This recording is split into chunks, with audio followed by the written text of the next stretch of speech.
حضرت غوث اعظم رضی اللہ تعالیٰ عنہ سے کسی نے کہا تھا سب سے زیادہ پریشان کون ہوتا ہے؟ اور اس کی حضور بدگمان آدمی زیادہ پریشان ہوتا ہے، جس کا گمان برا ہو جاتا ہے نا، برا سوچتا ہے، وہ سب سے پریشان ہوتا ہے۔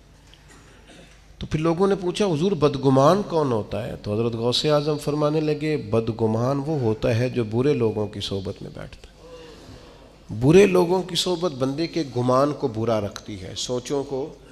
اچھے لوگوں کے پاس بیٹھیں گے سوچیں مثبت ہوں گی، اچھی ہوں گی۔ پھر حضرت غوث اعظم رضی اللہ تعالیٰ عنہ سے لوگوں نے پوچھا حضور عالم کون ہوتا ہے؟ تو فرمانے لگے جو اللہ رسول کی فرما برداری کرے۔ جاہل کون ہوتا ہے؟ فرمایا جو رب رسول کی نافرمانی کرے۔ زیادہ باتیں کرنے، زیادہ لمبی تقریریں کرنے والا عالم، فرما بردار ہو تو عالم۔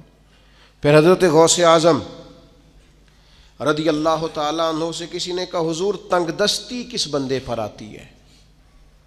چلتے چلتے کاروبار ٹھنڈے ہو جاتے ہیں، بہت زیادہ مال ہوتا ہے، پھر انسان محتاجی میں آ جاتا ہے، محتاجی کس پر آتی ہے؟ تو حضور غوث اعظم فرمانے لگے جس کو تنہا کھانے کی عادت پڑے وہ محتاج ہوتا ہے، اور جو بانٹ کر کھاتا رہے اللہ تعالیٰ اس کے رزق میں وسعت پیدا فرما دیتا۔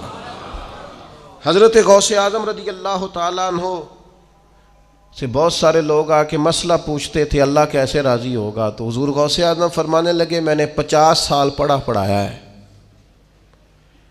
سب سے جلدی رب تب راضی ہوتا ہے جب کسی بھوکے کو کھانا کھلایا جائے، اللہ فٹافٹ جلدی راضی ہو جاتا ہے۔ پھر حضرت غوث اعظم رضی اللہ تعالیٰ عنہ سے کہا حضور برباد کون ہوتا ہے؟ کون آدمی ہے جو ساری صلاحیتوں کے باوجود برباد ہو جاتا ہے؟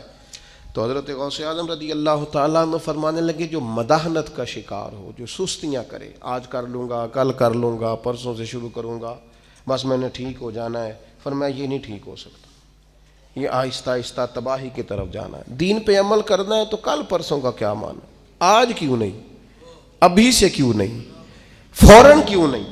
فرمایا کرتے تھے یہ چیز انسان کو کمزور کر دیتی ہے۔ پھر حضرت غوث اعظم رضی اللہ تعالیٰ عنہ سے کسی نے کہا کہ حضور انسان ٹھیک ٹھیک کیسے چل سکتا ہے، ڈپریشن بھی نہ ہو، انزائٹی بھی نہ ہو، سفر بھی ٹھیک ٹھیک کرے، مطمئن وقت گزارے؟ یہ میں اپنے لفظوں میں کہہ رہا ہوں آج کی بیماریوں کا جو لوگوں پر غلبہ ہے۔ حضور کوئی پریشانی نہ ہو، بندہ صحیح چلے، کیا کیسے ہو سکتا ہے؟ تو حضرت غوث اعظم فرمانے لگے دو سواریاں ہیں کبھی چھوڑے نہ، ایک صبر کی سواری، ایک شکر کی سواری۔ ان پر سفر کرے گا تو کبھی پریشان، نعمت ملنے پر شکر نہ بھولے، اور اگر اللہ کی طرف سے کوئی آزمائش آئے تو پھر صبر کا مظاہرہ کرے، یہ کام کرے گا تو اللہ تبارک و تعالیٰ اسے سکون عطا کرے گا۔ حضرت غوث اعظم رضی اللہ تعالیٰ عنہ سے ایک شخص نے پوچھا تھا حضور میں چاہتا ہوں اللہ تعالیٰ میرے دل کو قرار عطا کرے۔